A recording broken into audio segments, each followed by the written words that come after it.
Mula-mula ke kampung selepas lama merantau di Kelantan, Pak Andak Drauh memang suka ke hutan untuk berburu.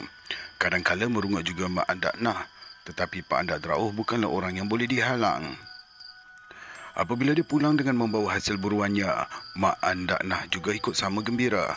Hilanglah marahnya bila melihat Pak Andak Drauh balik dengan membawa pelanduk, kijang ataupun napuh. Ja Ahmad dan Mak Noh akan mengikut dia. Kadang-kala Leman Dibab juga ikut. Tetapi Ja Ahmad lah yang selalu diajaknya. Demikianlah pada satu malam Pak Andak Drauh mengajak Ja Ahmad dan Mak Noh mengendap pelanduk. Pak Andak Drauh memang tahu di mana pelanduk selalu berkeliaran mencari daun ludai. Malam itu nasib mereka agak malang kerana tersalah jalan. Ja Ahmad yang selalu masuk ke hutan mencari manau dan damar pun hilang pedoman jalan. Puas mereka menyusur lereng bukit, menuruni lurah dan meredah belukar puar yang padat, tetapi masih juga tidak bertemu dengan jalan pulang. Ketika ini mereka sudah dapat menembak 3 ekor pelanduk. Selalunya Pak Andak Drauh tidak mahu menembak banyak binatang hutan, tetapi memadai untuk makanan mereka sahaja. Disebabkan mereka pergi bertiga, maka memadailah memburu 3 ekor sahaja pelanduk. Jarang pula Pak Andak Drauh balik dengan tangan kosong. "Kemana kita ni Pak Andak?" keluh Ja Ahmad kerana dini hari sudah mula turun embun jantan. Terasa pula juga dengan dingin udara malam di tengah hutan rimba yang hanya kelihatan pohon-pohon tinggi. Bayang-bayang pohon tinggi itu menyebabkan kelilingnya menjadi gelap gelita. "Jauh rasanya kita berjalan ni," sahut Mak Noh pula sambil menggalas buntel berisi daging pelanduk. Bergilir-gilir dia menggalas dengan Ja Ahmad. Pak Andak Drauh tidak menyahut. Dia sendiri merasa heran kerana tidak pernah pula tersesat di hutan selama ini. Sejak tinggal di Gua Musang pun memang dia sudah mahir di hutan. Tidak pula pernah dia tersesat. Masakan pula hutan di kampungnya sendiri dia akan hilang pedoman. "Kau kata kau tahu tiap-tiap selekor hutan ni, Jamat?" Mak Noh merasa bimbang juga tidak berjaya mencari jalan balik. "Entahlah, aku tak pernah tempuh tempat ni rasanya," beritahu Ja Ahmad serba salah. Matanya liar memerhatikan kegelapan malam yang menggerunkan. "Agaknya jauh dah ni kita ni tersesat," bisik Pak Andak Drauh perlahan. "Entahlah Pak Andak," sahut Ja Ahmad gelisah. "Kalau siang hari tahu jugalah aku cari jalan. Kalau malam macam ni memang benaklah aku." Jelasnya mengakui tidak sanggup mencari jalan untuk balik. "Janganlah cepat putus asa," Pak Andak Drauh mengingatkan 2 orang rakannya itu. "Guna akal yang diberi Allah Ta'ala, dia yang melindungi dan menolong kita," katanya menggenggam lampu suluh ubat sambung 6 di tangannya kerat-kerat. Maafkan saya, katanya menggenggam lampu suluh ubat sambung 6 di tangannya erat-erat. Dia menyuluh lorong di hadapannya sahaja, sementara matanya tetap melingas ke kiri dan ke kanan. Lorong yang diikutinya pula semakin lama semakin sabun. Maafkan saya, bukan sabun, tapi sebun. Seperti tidak pernah ditempuh orang. Berdebar juga hati Pak Andak Drauh memikirkan lorong sebun yang tidak pernah ditempuhi orang itu. Di sini saya minta maaf, saya risau saya salah sebut sebun ataupun sebun. Rasa sebun ya. Kalau ada kesilapan yang boleh tegur di dalam ruangan komen. Thank you. Baik, kita teruskan. Hutan di Pahang tidak sama dengan hutan di negeri-negeri lain yang terlepas dari masa berkurun 24 jam di musim darurat. Bimbang juga dia kalau termasuk dalam kawasan perintah berkurung. Kalau terserempak anggota pasukan keselamatan pun boleh mengelirukan. Kalau bertembung dengan hal-hal lain, memang Pak Andak Drauh tidak takut. Kerana semasa di Gua Musang dahulu pun sudah beberapa kali dia diganggu makhluk halus. Malah pernah juga dia terserempak dengan harimau dan beruang. Semua ini dapat diatasi oleh Pak Andak Drauh. Yang membimbangkan dia ialah hutan di Pahang. Dia bimbang kalau keluar jauh dari kawasan kampung akan termasuk pula ke dalam kawasan perintah berkurung. Tentulah membahayakan kalau termasuk di kawasan perintah berkurung ini. Sebab itulah Pak Andak Drauh berharap mereka akan tembus ke jalan raya. Kalau terlepas ke jalan raya, dapatlah diagak ke mana mereka sampai. Lagipun di jalan raya terlepas dari seberang kawasan perintah berkurung. "Cuba dengar-dengar kalau ada bunyi kereta lalu," ujar Pak Andak Drauh tidak berpaling ke belakang. Dia tidak peduli sama ada Jamat dan Mak Noh mendengarnya ataupun tidak. "Kalau ada bunyi kereta, bermakna kita dah dekat dengan lebuh," Katanya macam memberi arahan. Jak Ahmad dan Mak Noh hanya mendiamkan diri. Mereka juga berharap akan sampai ke jalan raya. Biarlah mereka berada jauh dari kampung akibat tersesat di hutan, asalkan bertemu juga dengan jalan keluar. Dalam fikiran mereka berdua sama juga seperti Pak Andak Drauh, iaitu bimbang kalau termasuk ke dalam kawasan perintah berkurung. Tetapi sehingga jam 1:30 pagi, mereka bertiga masih juga tidak dapat mencari jalan keluar. Bunyi deru kereta juga tidak kedengaran yang menandakan mereka berada jauh dari jalan raya.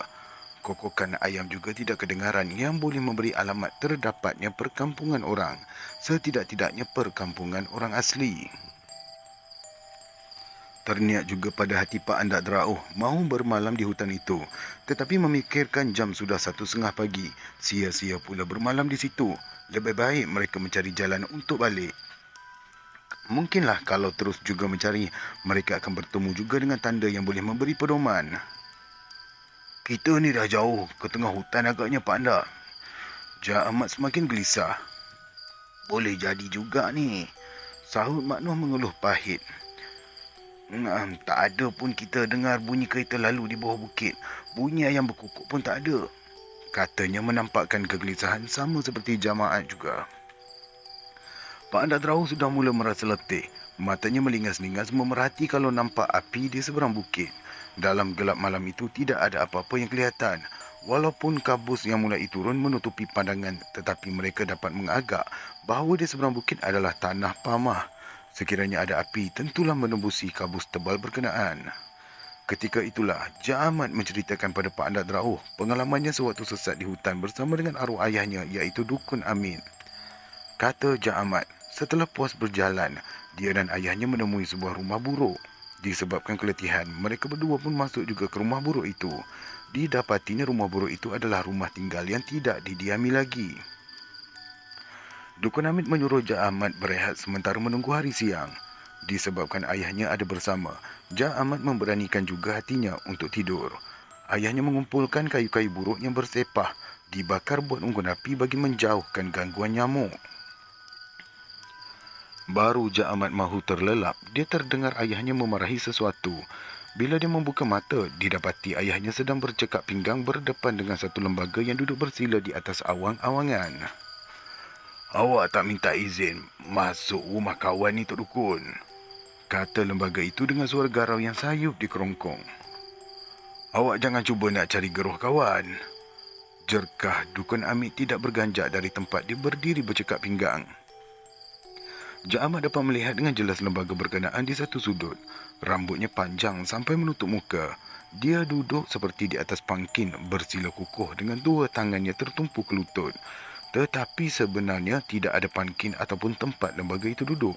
Dia hanya duduk di atas awang-awangan seolah-olah seperti bunga lalang yang terapung ditiup angin. Dia menjadi gerun melihat lembaga itu berkata-kata dengan ayahnya. Hatinya bimbang juga kalau-kalau lembaga itu mengapa-apakan ayahnya. Maklum sajalah, ayahnya seorang dukun di kampung.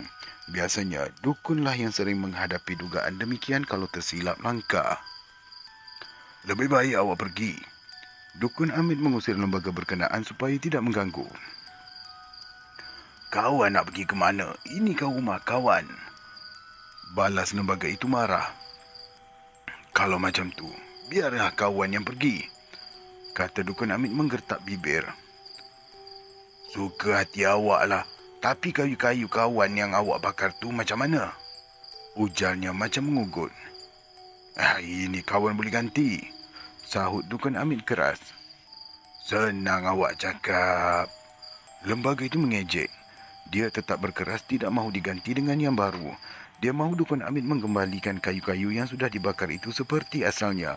Tentulah mustahil mahu menjadikan kayu-kayu yang sudah dibakar kembali seperti sebelumnya. Dukun Amit bertambah marah dengan ancaman lembaga tersebut. Segala kejadian tersebut dilihat sendiri oleh Jak Ahmad dengan tidak diketahui oleh ayahnya. Sengaja pula Jak Ahmad berpura-pura tidur tidak sedarkan diri. Apa yang dilihatnya bukanlah mimpi tetapi sesuatu yang nyata. Dia lihat ayahnya mula duduk sama seperti yang dilakukan oleh lembaga hitam di penjuru rumah. Bila melihat Dukun Amit sudah duduk, lembaga itu cepat-cepat menerkam. Setiap kali dia mahu menghampiri dukun Amit, lembaga berkenaan melayang bagaikan ditiup angin kencang. Dia terhumban ke dinding menyebabkan dinding rumah itu bergegar kuat. Cik Ahmad tetap mematikan dirinya memerhatikan kejadian yang tidak pernah dilihatnya. Sebagai anak muda yang sering mengikuti ayahnya ke hutan ataupun mengubat orang, Cik Ahmad tidaklah merasa gemetar. Dia masih dapat mengawal dirinya walaupun hatinya benar-benar dalam ketakutan. Dia percaya ayahnya masih mampu mengatasi keadaan yang dihadapinya itu. "Awak yang menipu kawan sampai kawan tersesat ke sini," kata dukun Amit yang duduk bersila kukuh sambil matanya terpejam.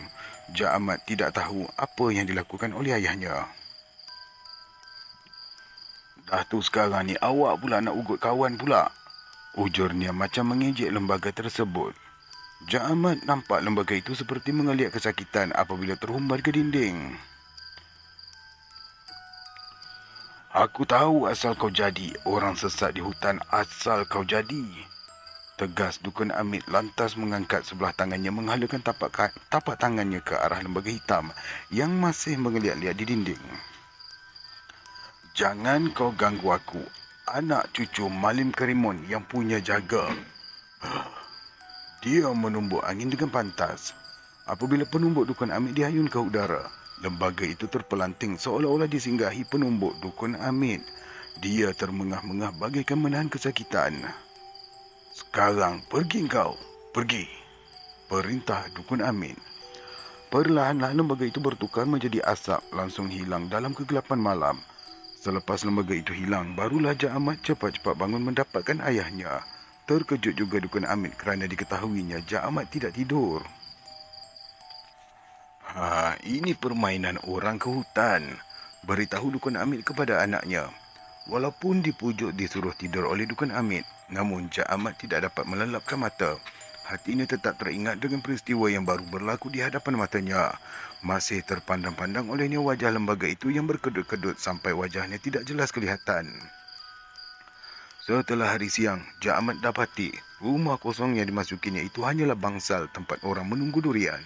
Bangsal itu sudah purupuk juga kerana dusun durian adalah dusun tinggal. Sudah lama dusun itu ditinggalkan semasa perintah kerajaan orang putih menyuruh orang-orang kampung berpindah ke kampung di luar yang berhampiran dengan pekan kecil. Dusun terbiar itu memang terletak jauh dari kampung, iaitu di pinggir hutan.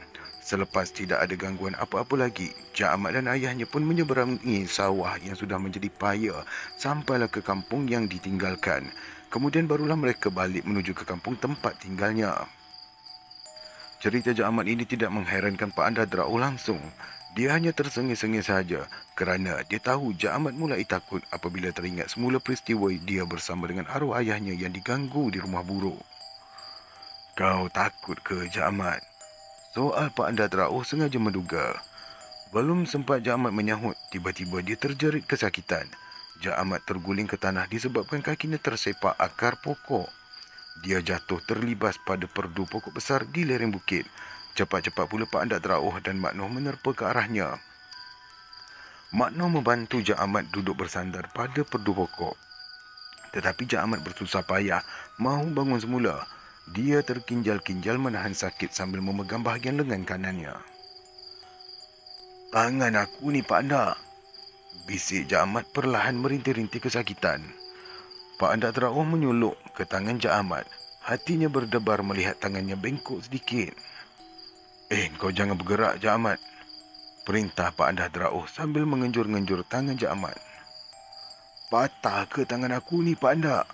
tanya Cik Ahmad kesakitan. Kau ni diamlah," kata Pak Andar Draoh. Dia tahu tangan Cik Ahmad memang patah. Mungkin tatkala jatuh tadi tangan Cik Ahmad tersendal pada perdu pokok yang menyebabkan tulang tangannya terlanggung. Kemudian tubuhnya pula menghimpit tangan yang tulangnya sudah terlanggung itu. "Patah ke?"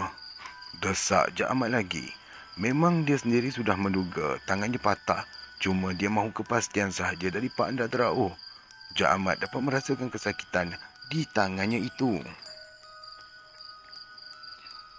Cuba kau gerakkan jari tangan kau," Mak Noh pula menyampuk. Cik Ahmad mematuhi suruhan Mak Noh. Dia cuba menggerakkan jari tangannya.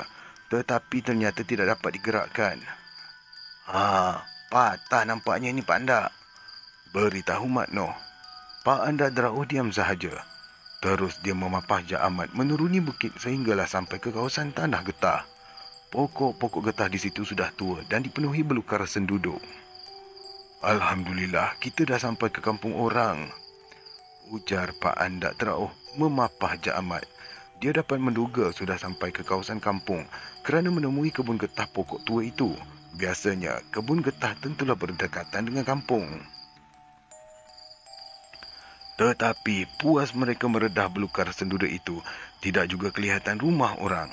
Malah tidak juga ditemui jalan raya ataupun jalan kampung yang boleh menjadi pedoman ke manakah mereka telah sampai. Terima kasih kerana sudi mendengar dari mula sehingga habis. Jangan lupa untuk mendengar episod yang seterusnya dalam masa yang terdekat. Terima kasih.